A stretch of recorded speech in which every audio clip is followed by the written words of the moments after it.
사실은 방화범한테 책임이 있는 건데 왜 그것을 막지 못했느냐 해가지고 막지 못한 사람들에 대한 처벌이 줄줄이 따랐고 보도도 역시 마찬가지로 그런 식이었던 거죠.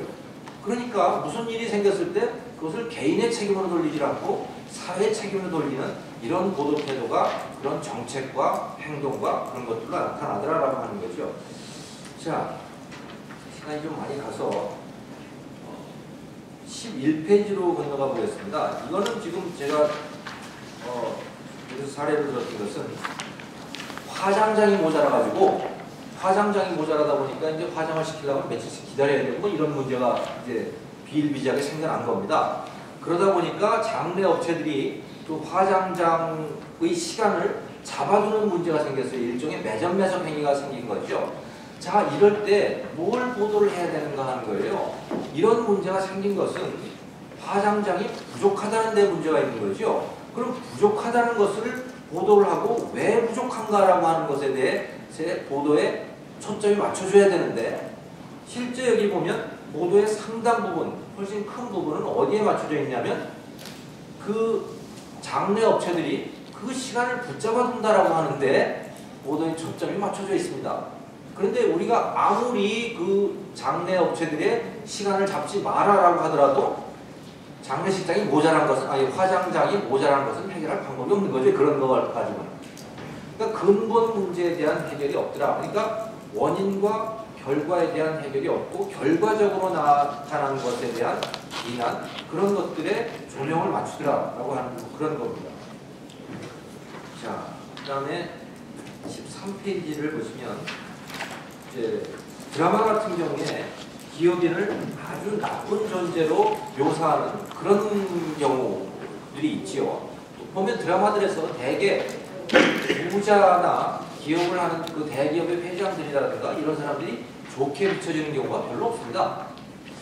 그건 아마도 이런 사람들이 특별한 사람이라고 하는 어떤 인식이 있기 때문은 아닐까라고 하는 생각이 드는데요. 그러니까 이런 사람들과 같이 이야기를 해볼 기회가 별로 없다든가 하는 건데 사실은 이런 사람들하고 얘기를 해보면 그분들이 그렇게 별난 사람들이 아닌데 대개는 보면 돈 많은 사람은 별난 사람으로 또는 이상한 사람으로 나쁜 사람으로 그렇게 그려지는 경우들이 많이 있지요.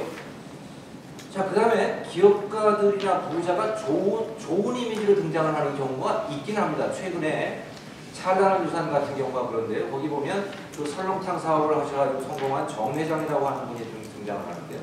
이분은 또 지나치게 이상적이어서 자기가 돈을 벌어가지고 그것을 세상에다 다 나눠줍니다. 근데 자, 그렇다면 말이죠.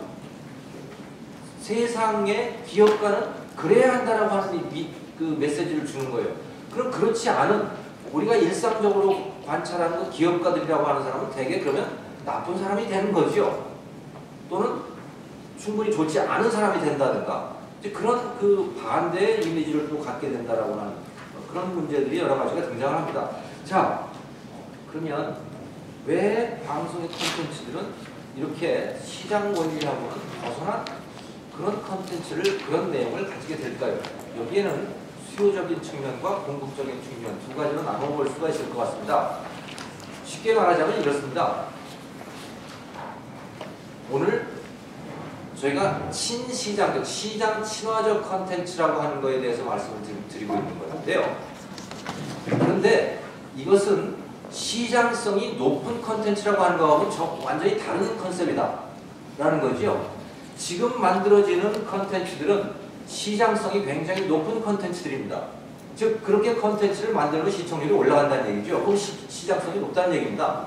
하지만 시장 원리에 맞는 콘텐츠는 아니더라라고 하는 거죠. 시장 원리라고 하는 것은 일종의 원칙이고 철학이고 뭐 이런 것들이기 때문에 그런 것입니다.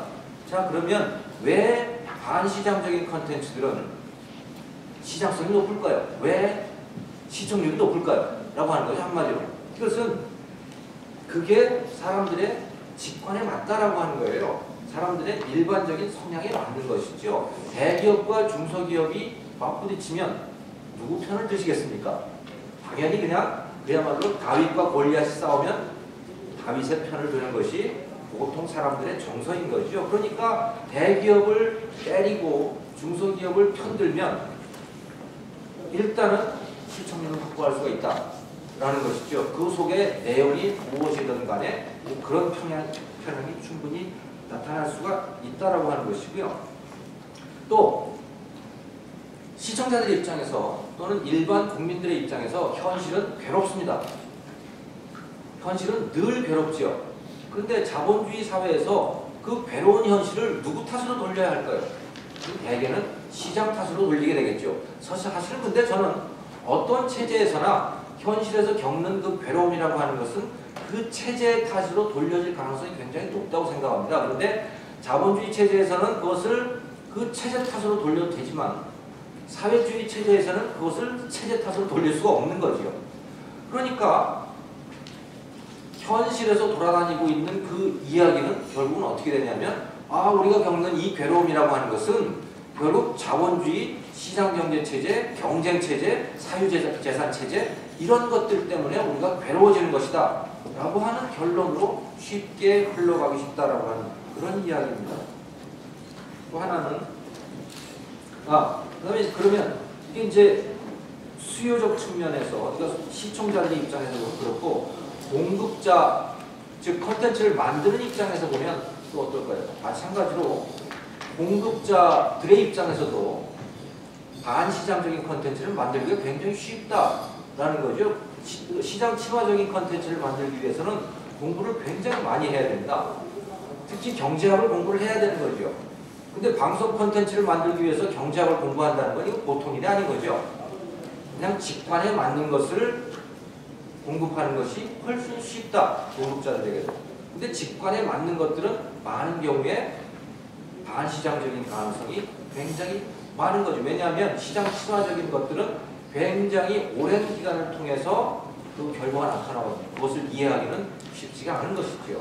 하지만 정부의 개입을 통해서 시장이 아니라 정부의 개입을 통해서 뭔가를 해야 됩니다. 라고 하는 것은 직관적으로 생각해 보더라도 당장 효과가 나타나는 것이죠.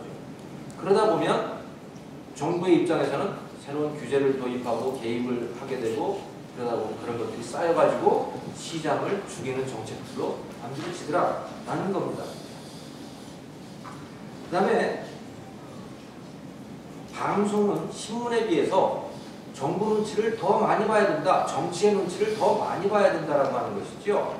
신문은 재허가를 받을 필요가 없는 거죠. 방송은 일정한 기간마다 한 번씩 재허가를 받아야 됩니다.